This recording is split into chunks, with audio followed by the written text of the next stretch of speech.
వారు చేసే పనిలో వారికి నైపుణ్యం చాలా అవసరం, లేకపోతే ముందుకు వెళ్ళలేరు.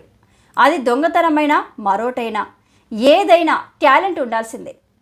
ఆ విషయంలో ఓ దొంగను మెచ్చుకొని తీరాలి. ఎందుకంటే కేవలం సెకండ్ల వ్యవధిలో ఎంతో చాకచక్యంగా బైక్ కొట్టేశాడు. దీనికి సంబంధించిన వీడియో సోషల్ మీడియాలో వైరల్ అవుతుంది. ఈ వీడియో చూసిన నెటిజన్లు అవాక్కవుతున్నారు. వైరల్ అవుతున్న వీడియోలో ఓ షాప్ ముందు వరుసగా బైక్లు పార్కు చేసి ఉన్నాయి. వాటన్నింటినీ దూరం నుంచి పరిశీలించిన ఓ వ్యక్తి నెమ్మదిగా అక్కడికి వచ్చాడు. అక్కడ ఉన్న ఓ రాయల్ ఎన్ఫీల్డ్ బైక్ పైన అతని దృష్టి పడింది.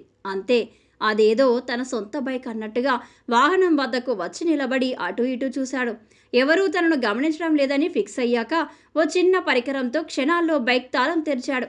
అనంతరం సీటుపై కూర్చొని బైక్ను స్టార్ట్ చేసి రెప్పపాటులో అక్కడి నుంచి మాయమయ్యాడు.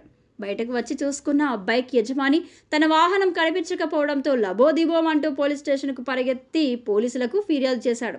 షాప్ వద్దనున్న సీసీటీవీ ఫుటేజ్ని కూడా పోలీసులకు అందించాడు. వైరల్ అవుతున్న ఈ వీడియోపై నెటిజన్లు తమదైన శైలిలో స్పందిస్తున్నారు. రాయల్ ఎన్ఫీల్డ్ లాంటి బైక్కు అంత బలహీన లాకింగ్ సిస్టమా అని విమర్శిస్తున్నారు. నోయిడాలో తన బుల్లెట్ కూడా ఇలాగే చోరీకి గురైందని మరో నెటిజన్ కామెంట్ చేశాడు.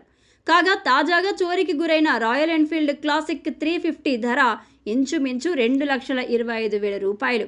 ఈ ఘటన ఉత్తరప్రదేశ్లోని ముజఫర్పూర్ జిల్లాలో ఏప్రిల్ 7న జరిగింది.